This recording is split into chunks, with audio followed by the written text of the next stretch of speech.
Hey guys welcome to Vijay academy YouTube channel रे आज आम डिस्कसन करवा +3 फर्स्ट इयर पिलाମାନଙ୍କର second sem political science honours रो मेजर पेपर 3 यूनिट 4 रो टॉपिक होची जनमंगल राष्ट्र बा वेलफेयर स्टेट।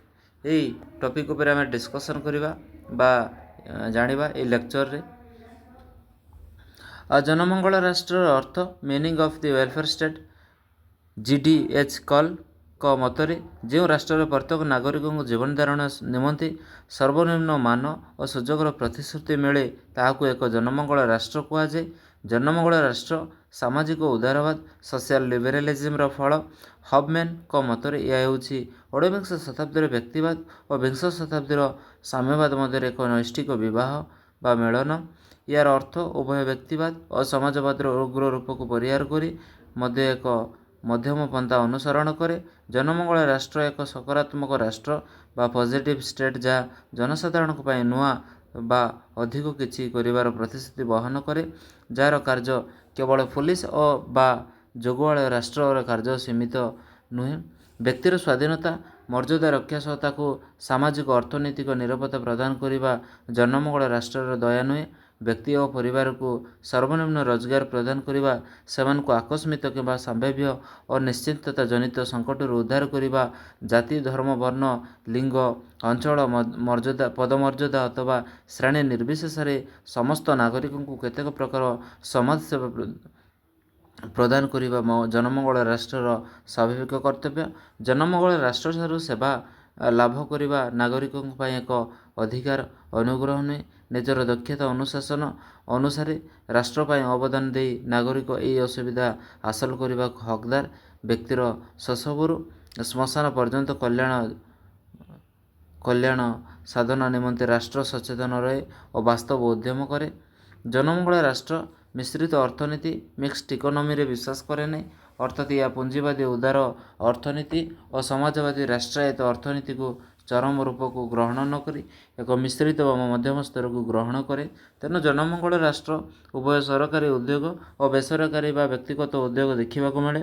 एठारे सरकारी डाक्तरखाना बेसरकारी डाक्तरखाना सरकारी शिक्षानुष्ठान बेसरकारी शिक्षानुष्ठान सरकारी बस और विमान सेवा बेसरकारी बस और विमान सेवा सरकारी दुकान और व्यवसायी और बेसरकारी दुकान व्यवसाय आदि देखा मिले। पुंजीवाद कुपरिमाण विरोध में प्रक्रिया जनमंगल राष्ट्र सृष्टि हेला बेले या पुंजीवाद को दूरे दिए नहीं, बरं या पुंजीवाद को मार्जित रूपांतरित करने को चेष्टा करे। पदम उत्पादन वितरण को प्रमुख माध्यम गुड़िक जातीयकरण द्वारा राष्ट्र अधीन रखा जाए सेवा और कल्याण नव दिगंत सृष्टि करा जाए।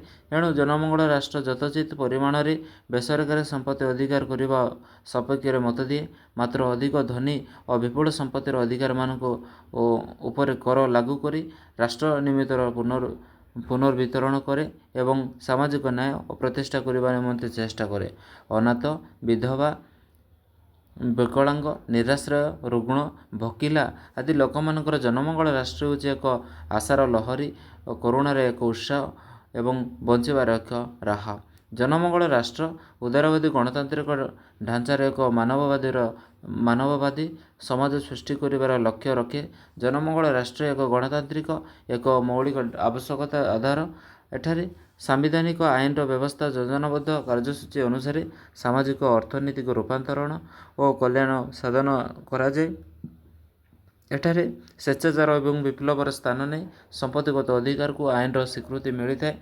उपयुक्त कारण न दर्शाई आवश्यक क्षतिपूरण प्रदान करी राष्ट्र द्वारा सरकारी संपत्ति को सीधा साल उपयोग कर जनमंगल राष्ट्र समस्त सर्वनिम्न आवश्यकता पूरण और कल्याण साधन निमंते गुरुत्व प्रदान करुले समस्त सुरक्षा सेवा कल्याण श्रेष्ठ मान एवं जीवन धारण अनुकूलतम शर्त हासिल करने को उद्यम करे, किंतु यार अर्थ नुहे समस्त सबू इच्छा पूरण कर समस्त श्रेणी गोष्ठी संप्रदाय को सम्मान करदेव। जनमंगल राष्ट्र उभय नकारात्मक और सकारात्मक कार्य संपादन करे। रोग निवारण रोग आरोग्य करने असमता एवं बेकारी दूर करने कर्मचारी श्रमिक शिशु और महिला आदि को श्रेणी शोषण मुक्ति देवा अपराधिक सामाजिक व्यक्ति ପ୍ରାକୃତିକ ବିପର୍ଯ୍ୟୟ ଆଦି କବଳରୁ ଧନ ଓ ଜୀବନର ସୁରକ୍ଷା ପ୍ରଦାନ କରିବା ନକାରାତ୍ମକ କାର୍ଯ୍ୟ ହୋଇଥିବା ବେଳେ ଉନ୍ନତ ଶିକ୍ଷା, ସ୍ୱାସ୍ଥ୍ୟ ବୀମା ପ୍ରଦାନ, ସ୍ୱାସ୍ଥ୍ୟ ବୀମା ପ୍ରଚଳନ, ବେସରକାରୀ ବୀମା, ବାର୍ଦ୍ଧକ୍ୟର ଭତ୍ତା ଆଦିକୁ ସକାରାତ୍ମକ କାର୍ଯ୍ୟ। 1948ରେ ମିଳିତ ଜାତିସଂଘ ଦ୍ୱାରା ଜରିଆରେ ମାନବିକ ଅଧିକାରକୁ ଜନମଙ୍ଗଳ ରାଷ୍ଟ୍ରର ଆଧାର ବୋଲି ଧରି ନିଆଯାଇପାରେ। ଏହା ସତ୍ତ୍ୱେ ବି ପୃଥିବୀର ସମସ୍ତ ଜନମଙ୍ଗଳ ରାଷ୍ଟ୍ର ଏକ ପ୍ରକାର ନୁହନ୍ତି। ପ୍ରତ୍ୟେକ ରାଷ୍ଟ୍ରର ରାଜନୈତିକ ଅର୍ଥନୈତିକ ସ୍ଥିତି ଭିନ୍ନ ହୋଇଥିବାରୁ ସେବାର କଲ୍ୟାଣମୂଳକ କାର୍ଯ୍ୟକ୍ରମ ଭିନ୍ନ ଭିନ୍ନ ହୋଇଥିବା ବେଳେ ତେବେ ମୌଳିକ ଗୋଟିଏ ରାଷ୍ଟ୍ରର ସେବା, କଲ୍ୟାଣ ଓ କାର୍ଯ୍ୟକ୍ରମର ସଂଖ୍ୟା ଅପେକ୍ଷା ଏହା ଗୃହୀତ ନୀତିର ଦିଗ ଆଧାରରେ ତାର ଜନମଙ୍ଗଳ ରାଷ୍ଟ୍ର ବା ଚରିତ୍ରକୁ ବୁଝିହେବ। ଭାରତ ସମ୍ବିଧାନର ଚତୁର୍ଥ ଭାଗରେ ବର୍ଣ୍ଣିତ ରାଷ୍ଟ୍ର ନିର୍ଦ୍ଦେଶକ ନୀତି ବା ଡିପିଏସ୍ପି ବା ଅନ୍ୟାନ୍ୟ ବ୍ୟବହାରିକ ପ୍ରକ୍ରିୟାରେ ଭାରତ ଏକ ଜନମଙ୍ଗଳ ରାଷ୍ଟ୍ରର ସ୍ଥିତି ସମ୍ପର୍କରେ ସୂଚନା ପ୍ରଦାନ କରାଯାଇଛି। ଜନମଙ୍ଗଳ ରାଷ୍ଟ୍ରର ଇତିହାସ, ହିଷ୍ଟ୍ରି ଅଫ୍ ୱେଲଫେୟାର ଷ୍ଟେଟ୍। ରାଷ୍ଟ୍ରର କାର୍ଯ୍ୟ ପରିସର ସମ୍ପର୍କୀୟ ଅନ୍ୟତମ ତତ୍ତ୍ୱ ହେଉଛି ଜନମଙ୍ଗଳ ରାଷ୍ଟ୍ର। ଏହା ହେଉଛି ବ୍ୟକ୍ତିବାଦ, ଇଣ୍ଡିଭିଜୁଆଲିଜିମ୍, ସମାଜବାଦ, ସୋସିଆଲିଜିମ୍ର ମଧ୍ୟରେ ଏକ ସାଲିସମୂଳକ ମଧ୍ୟମ ପନ୍ଥା। ବିଂଶ ଶତାବ୍ଦୀର ବିଶେଷତଃ ଦ୍ୱିତୀୟ ବିଶ୍ୱଯୁଦ୍ଧ ପରେ ଏହା ବିଧିବଦ୍ଧ ବ୍ୟାପକ ପ୍ରସାର ଘଟିଥିଲା। ଶିଳ୍ପ ବିପ୍ଳବର କୁପରିମାଣର ଆର୍ଥିକ ଓ ସାମାଜିକ ନିରାପତ୍ତା ସମସ୍ୟା ସୃଷ୍ଟି ହେଲା। ବ୍ୟକ୍ତିବାଦର ଅବାଧ ଅର୍ଥନୈତିକ ସ୍ୱାଧୀନତାର ଚରମ ସ୍ତରକୁ ଛୁଇଁଥିବା ପୁଞ୍ଜିବାଦ କ୍ୟାପିଟାଲିଜିମ୍ର ମଧ୍ୟ ନିଜକୁ ନିୟନ୍ତ୍ରଣରେ ନ ରଖି ପାରିଲେ ବହୁ ବୈଶିଷ୍ଟ୍ୟର ସୃଷ୍ଟି କଲା, ଯାହାକୁ ନିୟନ୍ତ୍ରଣ କରିବା ପାଇଁ ରାଷ୍ଟ୍ରର କଲ୍ୟାଣମୂଳକ ପଦକ୍ଷେପ ଆବଶ୍ୟକ ହେଲା। 1929 ଓ 30 ମସିହାରେ ଯୁକ୍ତରାଷ୍ଟ୍ର ଆମେରିକାର ପୁଞ୍ଜିବାଦ ବିଶାଳ ଅର୍ଥନୈତିକ ଅବରୋହର ପତନର ସମ୍ମୁଖୀନ ହେଲା। ଏହି ଗୁରୁତର ଆର୍ଥିକ ସଂକଟରେ ଲୋକମାନଙ୍କର କ୍ରୟଶକ୍ତି ଆଶାତୀତ ଭାବେ କମିଗଲା। ଫଳରେ ବଜାରରେ ଜିନିଷପତ୍ର ଚାହିଦା କମିଲା, ଯାହାର ପ୍ରଭାବ ପଡ଼ିଲା ଉତ୍ପାଦନ ଉପରେ। ଉତ୍ପାଦନକାରୀମାନେ ଉତ୍ପାଦନ କମାଇବାକୁ ଚେଷ୍ଟା ହେଲେ, ଯାହାର ପରିଣାମ ହେଲା କାର୍ଯ୍ୟରୁ ଛଟେଇ ଓ ବେକାରୀ ବୃଦ୍ଧି। ଏହା ପ୍ରଭାବ ବିଶ୍ୱର ସମଗ୍ର ବିଶ୍ୱରେ ଉପରେ ପଡ଼ିଲା। ଏହା ସମସ୍ୟାର ଆଶୁ ସମାଧାନ ନିମନ୍ତେ ଯୁକ୍ତରାଷ୍ଟ୍ର ଆମେରିକାର ତତ୍କାଳୀନ ରାଷ୍ଟ୍ରପତି Franklin D Roosevelt new deal ନାମରେ ପରିଚିତ ଏକ ନୂତନ ତଥା ବ୍ୟାପକ କାର୍ଯ୍ୟକ୍ରମ ପ୍ରସ୍ତୁତ କଲା। ଫଳସ୍ୱରୂପ ଅର୍ଥନୈତିକ କାର୍ଯ୍ୟକ୍ରମରେ ରାଷ୍ଟ୍ରର ହସ୍ତକ୍ଷେପ ବୃଦ୍ଧି ପାଇଲା। ଏଥିସହିତ ମଧ୍ୟ ଜନସାଧାରଣଙ୍କ ନିଯୁକ୍ତି ଏବଂ ଅନ୍ୟାନ୍ୟ ସାମାଜିକ ଅର୍ଥନୈତିକ ସୁବିଧା ପ୍ରଦାନ ରାଷ୍ଟ୍ରର କର୍ତ୍ତବ୍ୟ ସ୍ୱୀକୃତ ହେଲା। ପୁନଶ୍ଚ ଦ୍ୱିତୀୟ ବିଶ୍ୱଯୁଦ୍ଧ ଯାହା 1939ରୁ 1945 ମସିହାରେ ହୋଇଥିଲା, ବିଶ୍ୱ ଅର୍ଥନୀତିକୁ ସମ୍ପୂର୍ଣ୍ଣ ବିପର୍ଯ୍ୟସ୍ତ କରିଦେବାର ବିଶ୍ୱର ଲକ୍ଷ ଲକ୍ଷ ଲୋକ ଯାହାଦ୍ୱାରା ଭୋକିଲା, ରୁଗ୍ଣ, ବେକାର ଏବଂ ବାସହୀନ ଅସ୍ଥିର ଲୋକଙ୍କ ଜୀବନ ଦୁର୍ବିଷ ହୋଇଉଠିଲା। ତେଣୁ ଏଭଳି ପରିସ୍ଥିତିରେ ରାଷ୍ଟ୍ର ନିରବଦ୍ରଷ୍ଟା ନ ସାଜି ଜନସାଧାରଣଙ୍କୁ ସୁଖ ଓ ନିରାପତ୍ତାର ଯତ୍ନ ନେବା ପାଇଁ ଦାବି ଉଠିଲା। 1942 ମସିହା ୱିଲିୟମ ବେରିଜ୍ ଇଂଲଣ୍ଡ ଜାତୀୟ ବୀମା, ଜାତୀୟ ସ୍ୱାସ୍ଥ୍ୟ ସେବା ନ୍ୟାସନାଲ୍ ୱେଲ୍ଥ ସର୍ଭିସର ପ୍ରଚଳନ କରାଯିବା ପଛରେ ମୁଖ୍ୟ ପ୍ରେରଣା ଥିଲା। 1942 ମସିହାରେ ସାମାଜିକ ବୀମା ଉପରେ ପ୍ରଦାନ କରିଥିବା ରିପୋର୍ଟରେ ସେ ଅଭାବ, ଅସ୍ୱାସ୍ଥ୍ୟ, ଅବଜ୍ଞା, ଅପରିଚ୍ଛନ୍ନତା, ଅଳସୁଆମି ପରି 5ଟି ବିରାଟ ମନ୍ଦ ଅବସ୍ଥାର ବିଲୋପ ନିମନ୍ତେ ଗୁରୁତ୍ୱ ଆରୋପ କରିଥିଲେ। ଶୈଶବରୁ ଶ୍ମଶାନ ପର୍ଯ୍ୟନ୍ତ ବୀମା ସପକ୍ଷରେ ଥିବା ବେଭେରିଜ୍ ପ୍ରତ୍ୟେକ ବ୍ୟକ୍ତିକୁ ଜାତୀୟ ସର୍ବନିମ୍ନ ସୁବିଧା ପ୍ରଦାନ ନିମନ୍ତେ ଯୁକ୍ତି କରିଥିଲେ, ଯାହାର କ୍ରମଶଃ ସରକାରୀ କାର୍ଯ୍ୟକ୍ରମକୁ ସ୍ଥାନିତ ହେବାରେ ଲାଗିଲା। ଏହାର ପ୍ରଭାବ ଅନ୍ୟାନ୍ୟ ରାଷ୍ଟ୍ରମାନଙ୍କ ଉପରେ ମଧ୍ୟ ପଡ଼ିଲା। ଏପରି ଭାବରେ ଅଷ୍ଟାଦଶ ଶତାବ୍ଦୀର ଜଗୁଆଳ ରାଷ୍ଟ୍ର ଏବଂ ଊନବିଂଶ ଶତାବ୍ଦୀର ସୀମିତ ହସ୍ତକ୍ଷେପ ରାଷ୍ଟ୍ର ବିଂଶ ଶତାବ୍ଦୀର ଦ୍ୱିତୀୟ ଭାଗରେ ଏକ ଜନମଙ୍ଗଳ ରାଷ୍ଟ୍ର ଭୂମିକା ନେଲା। ଜନମଙ୍ଗଳ ରାଷ୍ଟ୍ର ତତ୍ତ୍ୱ ଅନ୍ୟ ପ୍ରବକ୍ତାମାନଙ୍କ ମଧ୍ୟରେ ଅଛନ୍ତି ଟି.ଏଚ୍. ଗ୍ରୀନ୍, ଏଲ୍.ଟି. ହବହାଉସ୍, ଜେ.ଏଚ୍. ହବସନ୍, ଜେ.ଏନ୍. କେନ୍ସ ଇତ୍ୟାଦି। ଏବେ 3 ନମ୍ବର ପଏଣ୍ଟ ଦେଖିବା, ଜନମଙ୍ଗଳ ରାଷ୍ଟ୍ରର କାର୍ଯ୍ୟଗୁଡ଼ିକ କ'ଣ କ'ଣ? ପ୍ରତ୍ୟେକ ଆଧୁନିକ ରାଷ୍ଟ୍ର ଏକ ଜନମଙ୍ଗଳ ରାଷ୍ଟ୍ର, ଯାହା ଉଭୟ ବାଧ୍ୟତାମୂଳକ ଇଚ୍ଛାଧୀନ କାର୍ଯ୍ୟ ସମ୍ପାଦନ କରେ। ଜନମଙ୍ଗଳ ରାଷ୍ଟ୍ରର କାର୍ଯ୍ୟଗୁଡ଼ିକ ନିମ୍ନରେ ବର୍ଣ୍ଣନା କରାଯାଇଛି। ଯେମିତିକି କରେ ଦେଇଛି ବାଧ୍ୟତାମୂଳକ କାର୍ଯ୍ୟ। ରାଷ୍ଟ୍ରର ବାଧ୍ୟତାମୂଳକ ବା ଅତ୍ୟାବଶ୍ୟକ କାର୍ଯ୍ୟଗୁଡ଼ିକ ହେଉଛି ସେ ରାଷ୍ଟ୍ରର ଯାହା ସମ୍ପାଦନ ବିନା ରାଷ୍ଟ୍ର ନିଜର ସ୍ଥିତି ରକ୍ଷା କରିପାରିବ ନାହିଁ। ସେଗୁଡ଼ିକ ମଧ୍ୟରେ ଋଣାତ୍ମକ ବା ପୁଲିସ କାର୍ଯ୍ୟ ବୋଲି କୁହାଯାଏ। ସେଗୁଡ଼ିକ ନିମ୍ନରେ ବର୍ଣ୍ଣନା କରାଯାଇଛି। ଯେମିତିକି ପ୍ରଥମ ଅଛି ଦେଖ, ଆଇନ ଶୃଙ୍ଖଳା ରକ୍ଷା, maintenance of the law and order. ନାଗରିକମାନଙ୍କୁ ଏକ ନିରାପଦ ଶାନ୍ତିପୂର୍ଣ୍ଣ ଓ ସୁସ୍ଥ ଜୀବନଯାପନ ପାଇଁ ସୁଯୋଗ ଦେବା ଲକ୍ଷ୍ୟରେ ସମାଜର ଆଇନ ଶୃଙ୍ଖଳା ରକ୍ଷା କରିବା ରାଷ୍ଟ୍ରର ଏକ ପ୍ରାଥମିକ ତଥା ମୌଳିକ କର୍ତ୍ତବ୍ୟ। ଏହି ଗୁରୁତ୍ୱପୂର୍ଣ୍ଣ ଆବଶ୍ୟକତା ରାଷ୍ଟ୍ରର ଉତ୍ତମ ସମ୍ପାଦନ ଉପରେ ରାଷ୍ଟ୍ରର ବହୁବିଧ ଅନ୍ୟାନ୍ୟ କାର୍ଯ୍ୟ ଏବଂ ସର୍ବୋପରି ନାଗରିକମାନଙ୍କର ବିକାଶ ନିର୍ଭରଶୀଳ। 2 ନମ୍ବର ହେଉଛି ଧନ ଓ ଜୀବନର ସୁରକ୍ଷା। ନାଗରିକମାନଙ୍କର ଧନ ଜୀବନର ସୁରକ୍ଷା ରାଷ୍ଟ୍ରର ଏକ ବାଧ୍ୟତାମୂଳକ ତଥା ଜରୁରୀ। ଏହା ପାଳନ କରିବାର ଅସମର୍ଥ ହେଲେ ରାଷ୍ଟ୍ରର ମୌଳିକ ଲକ୍ଷ୍ୟ ବ୍ୟାହତ ହେବ। କାରଣ ସଭ୍ୟ ସମାଜ ଓ ଜଙ୍ଗଲରାଜ ମଧ୍ୟରେ କୌଣସି ପାର୍ଥକ୍ୟ ରହିବ ନାହିଁ। କେତେକ ଏହି କାର୍ଯ୍ୟକୁ ରାଷ୍ଟ୍ରର ସୃଷ୍ଟି ଓ ସ୍ଥିତିର ମୌଳିକ ଆଧାର ବୋଲି ବିବେଚନା କରିଥାନ୍ତି। 3 ନମ୍ବର ପଏଣ୍ଟ ହେଉଛି ପ୍ରତିରକ୍ଷା ବା ଡିଫେନ୍ସ। ପ୍ରତ୍ୟେକ ରାଷ୍ଟ୍ର ନିଜର ସାର୍ବଭୌମ ମୌଳିକ ଏକତା ଓ ଅଖଣ୍ଡତା ରକ୍ଷା କରିବା ପାଇଁ ବାଧ୍ୟତାମୂଳକ କାର୍ଯ୍ୟ ରୂପେ ବିବେଚନା କରାଯାଏ। ବରଂ ଏହା ହେଉଛି ରାଷ୍ଟ୍ରର ସର୍ବପ୍ରଥମ କର୍ତ୍ତବ୍ୟ, ଯାହା ଅନ୍ୟ ବାଧ୍ୟତାମୂଳକ ଇଚ୍ଛାଧୀନ କାର୍ଯ୍ୟ ନିମନ୍ତେ ସୁଯୋଗ ସୃଷ୍ଟି କରେ। ବହିଃଶୃତ ଆକ୍ରମଣ, ଯୁଦ୍ଧ ଓ ଅନୁପ୍ରବେଶ, ଧମକ କିମ୍ବା ଅନ୍ୟ ପ୍ରତିଶ୍ରୁତି ଆଶଙ୍କାକୁ ଦୂର କରିବା ପାଇଁ ରାଷ୍ଟ୍ର ଏକ ସ୍ଥାୟୀ ସେନାବାହିନୀର ସୃଷ୍ଟି କରେ, ଯେଉଁଥିରେ ଜଳ, ସ୍ଥଳ, ଆକାଶ ବାହିନୀ ସାମିଲ ହୋଇଯାଏ। ଏହା ବ୍ୟତୀତ ରାଷ୍ଟ୍ର ବିଭିନ୍ନ ଯୁଦ୍ଧ ଓ ସରଞ୍ଜାମ କୌଶଳ ଦ୍ୱାରା ନିଜର ପ୍ରତିରକ୍ଷା ଦକ୍ଷତା ପ୍ରତିପାଦନ କରିବାକୁ ଚେଷ୍ଟା କରେ। 4 ନମ୍ବର ହେଉଛି ଆନ୍ତର୍ଜାତୀୟ ସମ୍ପର୍କ। ରାଷ୍ଟ୍ର ସ୍ୱାଧୀନ ଓ ସାର୍ବଭୌମ ହେଲେ ମଧ୍ୟ ଅନ୍ୟ ରାଷ୍ଟ୍ରମାନଙ୍କ ସହ ସମ୍ପର୍କ ନ ରଖି ଏକୁଟିଆ ତିଷ୍ଠି ରହିବା ସମ୍ଭବ ନୁହେଁ। ବିଶେଷ କରି ଆଧୁନିକ ରାଷ୍ଟ୍ରମାନଙ୍କ ନିମନ୍ତେ ଏହା ଅଧିକ ପ୍ରଯୁଜ୍ୟ। କୂଟନୀତି, ଚୁକ୍ତି ସ୍ୱାକ୍ଷର, ଶାନ୍ତି ପ୍ରକ୍ରିୟା, ବାଣିଜ୍ୟିକ, ଅର୍ଥନୈତିକ, ସାଂସ୍କୃତିକ, ସାମରିକ, ଆଞ୍ଚଳିକ ସହଯୋଗ ଆଦି କ୍ଷେତ୍ରରେ ଆନ୍ତର୍ଜାତୀୟ ରକ୍ଷା ପାଇଁ ରାଷ୍ଟ୍ର ଏକ ବାଧ୍ୟତାମୂଳକ କାର୍ଯ୍ୟ କରିଥାଏ। ଆଉ 5 ନମ୍ବର ହେଉଛି ନ୍ୟାୟିକ ଦାନ, ଆଡ଼ମିନିଷ୍ଟ୍ରେସନ୍ ଅଫ୍ ଜଷ୍ଟିସ୍। ଜନସାଧାରଣଙ୍କୁ ନ୍ୟାୟ ପ୍ରଦାନ କରିବା ରାଷ୍ଟ୍ରର ଏକ ମୌଳିକ ତଥା ବାଧ୍ୟତାମୂଳକ କାର୍ଯ୍ୟ। ଅପରାଧର ସଂଜ୍ଞା ନିରୂପଣ ଏବଂ ସେଥିରେ ଦଣ୍ଡ ପ୍ରଦାନ ଏବଂ ରାଷ୍ଟ୍ରର କର୍ତ୍ତବ୍ୟ, ଯାହାଫଳରେ ନିରପରାଧ କ୍ଷତିଗ୍ରସ୍ତ ଓ ଉପଯୁକ୍ତ ନ୍ୟାୟ ଲାଭ କରିପାରିବେ। ଆଧୁନିକ ରାଷ୍ଟ୍ରମାନଙ୍କର ନ୍ୟାୟ ଏବଂ ବିଚାର ବ୍ୟବସ୍ଥାକୁ ସରକାର ଏକ ସ୍ୱତନ୍ତ୍ର ଏବଂ ସ୍ୱାଧୀନ ଅଙ୍ଗ ରୂପେ ବିବେଚନା କରାଯାଉଛି। ଉତ୍ତମ ନ୍ୟାୟ ପ୍ରଦାନ ଏକ ଉନ୍ନତ ରାଷ୍ଟ୍ରର ପରିଚୟ ହୋଇଥାଏ। ଏବେ ଆମେ ଦେଖିବା ଜନମଙ୍ଗଳ ରାଷ୍ଟ୍ରର ଇଚ୍ଛାଧୀନ କାର୍ଯ୍ୟ ଉପରେ। ରାଷ୍ଟ୍ରର ଇଚ୍ଛାଧୀନ କାର୍ଯ୍ୟଗୁଡ଼ିକ ସକାରାତ୍ମକ ପ୍ରକୃତି ଏବଂ ସେଗୁଡ଼ିକ ଉପରେ ଇଚ୍ଛାଶକ୍ତି, ସମ୍ବଳ, ସୁଯୋଗ ଦ୍ୱାରା ପ୍ରଦାନ କରାଯାଇଥାଏ। ସେ ରାଷ୍ଟ୍ରଗୁଡ଼ିକର ରୂପାୟନ ନିମନ୍ତେ ଯଦି ରାଷ୍ଟ୍ରକୁ ବାଧ୍ୟ କରାଯାଇପାରିବ ନାହିଁ, ତେବେ ତା ରାଷ୍ଟ୍ରର ନିଜର ସ୍ଥିତି ଓ ବିପନ୍ନ ହେବ ନାହିଁ। ତଥାପି ସେଗୁଡ଼ିକ ରାଷ୍ଟ୍ର ଏବଂ ନାଗରିକମାନଙ୍କ ପାଇଁ ବିକାଶ ଜରୁରୀ ହୋଇଥାଏ। ସେଗୁଡ଼ିକ ନିମ୍ନରେ ବର୍ଣ୍ଣନା କରାଗଲା। ଯେମିତିକି ପ୍ରଥମ ପଏଣ୍ଟ ହେଉଛି ଏଜୁକେସନ୍ ବା ଶିକ୍ଷା। ନାଗରିକମାନଙ୍କର ନୈତିକ ଓ ବୌଦ୍ଧିକ ବିକାଶ ନିମନ୍ତେ ଶିକ୍ଷା ଖୁବ୍ ଜରୁରୀ। ଏହା ମଧ୍ୟ ରାଷ୍ଟ୍ରର ଚରିତ୍ର ପରିବର୍ତ୍ତନ କରିବାରେ ସହାୟକ ହୋଇଥାଏ। ତେଣୁ ସ୍କୁଲ, କଲେଜ, ବିଶ୍ୱବିଦ୍ୟାଳୟ ପ୍ରତିଷ୍ଠା କରିବା, ମେଧାବୃତ୍ତି, ଶିକ୍ଷା ସହାୟକ ବୃତ୍ତି ପ୍ରଦାନ ଦ୍ୱାରା ଶିକ୍ଷାର ବିକାଶ କରିବା ଉଚିତ। 2 ନମ୍ବର ହେଉଛି ସ୍ୱାସ୍ଥ୍ୟ, ସ୍ୱାସ୍ଥ୍ୟରକ୍ଷା କାର୍ଯ୍ୟକ୍ରମ ହାତକୁ ନେବା ରାଷ୍ଟ୍ର ପାଇଁ ଇଚ୍ଛାଧୀନ କାର୍ଯ୍ୟ ହେଲେ ବି ଉଭୟ ରାଷ୍ଟ୍ର ଓ ଜନସାଧାରଣଙ୍କ ନିଜର ହିତ ଦୃଷ୍ଟିରୁ ତାହା ରଖାଯିବା ଉଚିତ।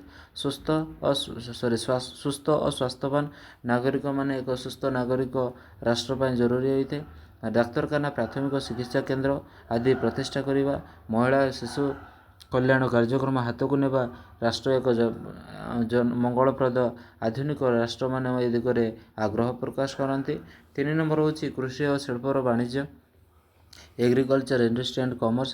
ଆଧୁନିକ ରାଷ୍ଟ୍ର, ବିଶେଷ କରି ଜନମଙ୍ଗଳ ରାଷ୍ଟ୍ରଗୁଡ଼ିକ ଭୂସଂସ୍କାର, ବୈଜ୍ଞାନିକ ପ୍ରଣାଳୀର କୃଷିର ବିକାଶ, ରପ୍ତାନି ଆମଦାନୀ ସମେତ ଶିଳ୍ପ ସାମ୍ରାଜ୍ୟର ଅଭିବୃଦ୍ଧି ନିମନ୍ତେ ଆଗ୍ରହ ପ୍ରକାଶ କରନ୍ତି। ଏହି କାର୍ଯ୍ୟଗୁଡ଼ିକର ଅତ୍ୟାବଶ୍ୟକ କାର୍ଯ୍ୟ ନ ହେଲେ ବି ରାଷ୍ଟ୍ରର ଭୌତିକ ଓ ବାସ୍ତବିକ ବିକାଶ ନିମନ୍ତେ ଗୁରୁତ୍ୱପୂର୍ଣ୍ଣ ଅଟେ। 4 ନମ୍ବର ହେଉଛି ଜନହିତକର ସେବା, ପବ୍ଲିକ୍ ୟୁଟିଲିଟି ସର୍ଭିସ୍। ରାସ୍ତାଘାଟ, ପୋଲ, ବନ୍ଧ, କେନାଲ, ବନ୍ଦର, ନଦୀବନ୍ଧ ନିର୍ମାଣ, ଡାକ, ତାର, ବିଜୁଳି, ସମ୍ବାଦପତ୍ର, ଗମନାଗମନ ପାଇଁ ବସ୍, ରେଳ ଓ ବିମାନ ସେବା, ପାଣିପାଗର ପୂର୍ବାଭାସ, ସତର୍କ ସୂଚନା ପ୍ରଦାନ କରିବା, ପାନୀୟ ଜଳ ଯୋଗାଣ, ବରାହାଟ କେନ୍ଦ୍ର, ତାପରେ ଗୋଷ୍ଠୀ କେନ୍ଦ୍ର ପ୍ରତିଷ୍ଠା ଆଦି ଜନହିତକର ସେବା ପ୍ରଦାନ କରିବା ରାଷ୍ଟ୍ରର ଇଚ୍ଛାଧୀନ କାର୍ଯ୍ୟ ହୋଇପାରେ। ମାତ୍ର ଆଧୁନିକ ଜନମଙ୍ଗଳ ରାଷ୍ଟ୍ରମାନଙ୍କ ପାଇଁ ଏଗୁଡ଼ିକ ନିୟମିତ କାର୍ଯ୍ୟରେ ପରିଣତ ହୋଇଗଲାଣି। 5 ନମ୍ବର ପଏଣ୍ଟ ହେଉଛି ସାମାଜିକ ବୀମା। ବୃଦ୍ଧ, ଅନାଥ, ବିଧବା, ଶାରୀରିକ ଅକ୍ଷମ କିମ୍ବା ବିକଳାଙ୍ଗ, ନିଃସ୍ୱ, ଅସହାୟ, ପ୍ରାକୃତିକ ବିପର୍ଯ୍ୟୟ ଦ୍ୱାରା କ୍ଷତିଗ୍ରସ୍ତମାନଙ୍କୁ ସାମାଜିକ ସୁରକ୍ଷା ପ୍ରଦାନ କରିବା ନିମନ୍ତେ ରାଷ୍ଟ୍ରର ସହାୟକ ଭତ୍ତା ବ୍ୟବସ୍ଥା ଅଛି। ଯେହେତୁ ଜୀବନ ଧାରଣ କରିବା ଉତ୍ତମ ଭାବେ ବଞ୍ଚି ରହିବାର ଅଧିକାର ପ୍ରତ୍ୟେକ ନାଗରିକର ଅଛି, ସେହେତୁ ରାଷ୍ଟ୍ରର ଦୁର୍ବଳ ଅସହାୟମାନଙ୍କୁ ସୁରକ୍ଷା ପ୍ରଦାନ କରିବା ଉଚିତ। 6 ନମ୍ବର ପଏଣ୍ଟ ହେଉଛି ସାହିତ୍ୟ, ବିଜ୍ଞାନ ଓ କଳା ସଂସ୍କୃତିର ବିକାଶ। ସାହିତ୍ୟ, ବିଜ୍ଞାନ ଓ କଳା ସଂସ୍କୃତିର ବିକାଶ ରାଷ୍ଟ୍ରକୁ ବିକଶିତ ଓ ମହାନ କରି ଗଢ଼ି ତୋଳିବାରେ ସହାୟକ ହୋଇଥାଏ। ଆଧୁନିକ ରାଷ୍ଟ୍ରମାନଙ୍କ ନିମନ୍ତେ ଏଗୁଡ଼ିକ ଅଧିକ ପ୍ରୟୋଜନୀୟ ବୋଧ ହୁଏ। ସେଥିପାଇଁ ସରକାରୀ ବିଭାଗଗୁଡ଼ିକ ବିଭିନ୍ନ ରାଷ୍ଟ୍ରରେ ଦେଖିବାକୁ ମିଳେ। 7 ନମ୍ବର ପଏଣ୍ଟ ହେଉଛି ଦେଖ, ପ୍ରାକୃତିକ ସମ୍ପଦର ବିକାଶ। ଜାତୀୟ ସ୍ୱାର୍ଥ ଦୃଷ୍ଟିରୁ ରାଷ୍ଟ୍ର ନିଜର ପ୍ରାକୃତିକ ସମ୍ପଦର ବିନିଯୋଗ ଏବଂ ବିକାଶ ନିମନ୍ତେ ଆବଶ୍ୟକ।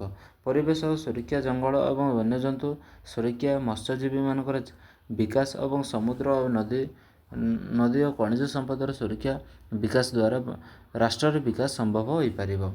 ଏବେ ଆମେ ଦେଖିବା ଜନମଙ୍ଗଳ ରାଷ୍ଟ୍ରର ମୂଲ୍ୟାଙ୍କନ, ଏଷ୍ଟିମେଟ୍ ଅଫ୍ ୱେଲଫେୟାର ଷ୍ଟେଟ୍। କେତେଗୁଡ଼ିଏ ପଏଣ୍ଟ ଅଛି ଦେଖିବା। ଜନମଙ୍ଗଳ ରାଷ୍ଟ୍ର ମୂଲ୍ୟାଙ୍କନ ଉଭୟ ତାହାର ଯଥାର୍ଥତା ଏହାର ସମାଲୋଚନାରେ ସ୍ପଷ୍ଟ ହେବ। ଏବେ ଆମେ ଦେଖିବା ଜନମଙ୍ଗଳ ରାଷ୍ଟ୍ରର ଯଥାର୍ଥତା ଗୁଡ଼ିକ କ'ଣ କ'ଣ। ଜନମଙ୍ଗଳ ରାଷ୍ଟ୍ର ସପକ୍ଷରେ ଯୁକ୍ତି ବା ଜନମଙ୍ଗଳ ରାଷ୍ଟ୍ରର ଯଥାର୍ଥତା ନିମନ୍ତେ ପ୍ରତିପାଦନ କରାଯାଇପାରେ। ଯେମିତିକି ପ୍ରଥମ ପଏଣ୍ଟ ଅଛି ସକାରାତ୍ମକ ରାଷ୍ଟ୍ର, ପଜିଟିଭ ଷ୍ଟେଟ୍। ଜନମଙ୍ଗଳ ରାଷ୍ଟ୍ର ଏକ ସକାରାତ୍ମକ ରାଷ୍ଟ୍ର। ଏହା ଯୋଗବାଳୀ ବା ପୁଲିସ ରାଷ୍ଟ୍ର ଭଳି କେବଳ ନକାରାତ୍ମକ ବା ସୁରକ୍ଷାତ୍ମକ କାର୍ଯ୍ୟ ନ କରି ନିଜର ବ୍ୟକ୍ତିତ୍ୱ ଏବଂ ତାହାର ସାମଗ୍ରିକ ବିକାଶ ନିମନ୍ତେ ଅଧିକ କିଛି କରିବା ପାଇଁ ଉପରେ ଗୁରୁତ୍ୱ ଆରୋପ କରେ। ଏହା ରାଷ୍ଟ୍ର କ୍ଷମତାର କଳ ଅପେକ୍ଷା ସେବା ମାଧ୍ୟମରେ ତାହାର ରୂପ ଅଧିକ କାର୍ଯ୍ୟ ସମ୍ପାଦନ କରେ। ବ୍ୟକ୍ତିର ପୂର୍ବଜନ୍ମରୁ ବା ଗର୍ଭସ୍ଥ ଶିଶୁରୁ ସରକାରୀ ସ୍ତରରେ ଡାକ୍ତରୀ ସୁରକ୍ଷାର ତାହାର ମୃତ୍ୟୁ ପର ବା ଯେମିତିକି ମୃତ୍ୟୁର ପଞ୍ଜୀକରଣ, ପରିବାର ଓ ସମ୍ପର୍କୀୟର ଜନିତ ଆନୁଷଙ୍ଗିକ ସୁବିଧା ସୁଯୋଗ ପର୍ଯ୍ୟନ୍ତ ସମସ୍ତ ରାଷ୍ଟ୍ରର ବ୍ୟକ୍ତିର ସମସ୍ତ ଦାୟିତ୍ୱ ବହନ କରିଥାଏ। ଖ ହେଉଛି ବା ସେକେଣ୍ଡ ପଏଣ୍ଟ ହେଉଛି କ'ଣ ନା, ମୌଳିକ ସର୍ବନିମ୍ନର ପ୍ରତିଶ୍ରୁତି। ଜନମଙ୍ଗଳ ରାଷ୍ଟ୍ରର ସମସ୍ତ ବ୍ୟକ୍ତିକୁ ତାଙ୍କର ଓ ତାଙ୍କ ପରିବାରର ଜୀବନ ଧାରଣ ଭରଣ ପୋଷଣ ନିମନ୍ତେ ସର୍ବନିମ୍ନ ମୌଳିକ ସୁବିଧାର ପ୍ରତିଶ୍ରୁତି ମିଳେ।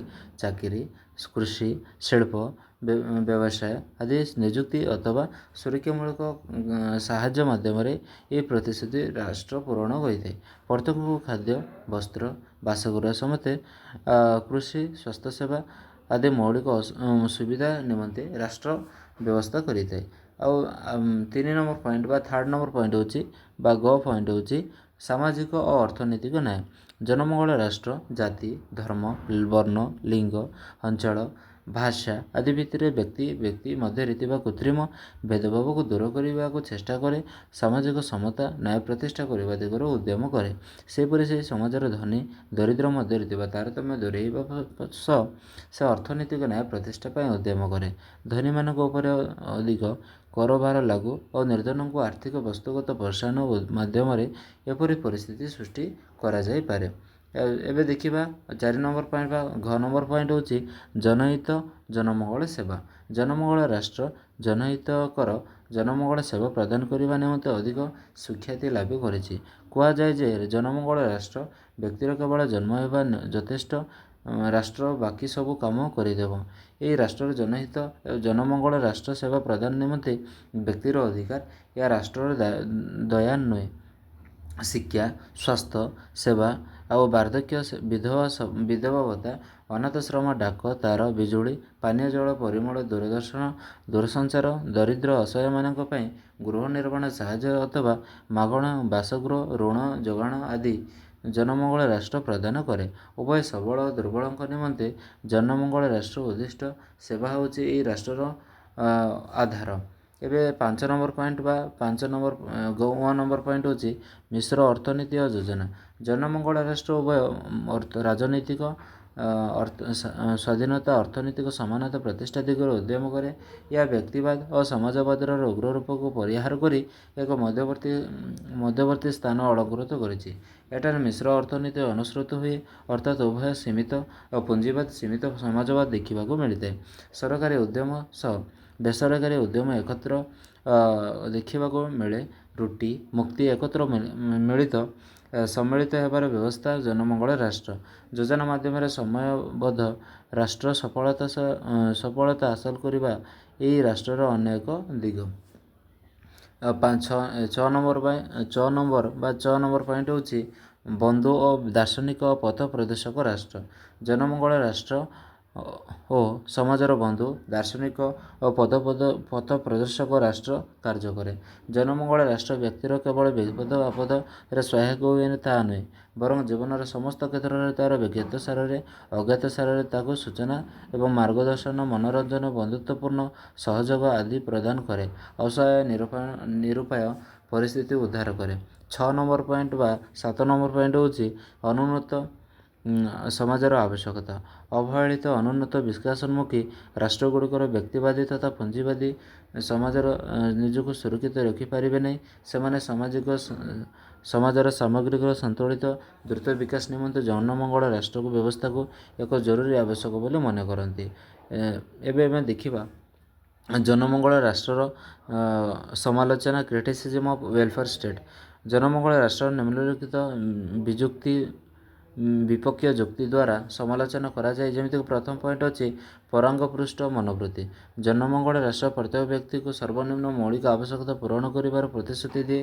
ଦରିଦ୍ର, ଅନାଥ, ଅସହାୟ, ରୁଗ୍ଣ, ବିକଳାଙ୍ଗ ଆଦି ସମେତ ସମସ୍ତଙ୍କ ପାଇଁ ସାମାଜିକ ଅର୍ଥନୈତିକ ନିରାପତ୍ତା ମଧ୍ୟ ଯୋଗାଇ ଦିଏ। ଫଳରେ ଜନସାଧାରଣ ତା ଉତ୍ସାହ ଆଗ୍ରହ ହରାଇ ଅଳସୁଆ କର୍ମକୁଣ୍ଠ ହେବାର ପ୍ରବୃତ୍ତି ପ୍ରଦର୍ଶନ କରନ୍ତି।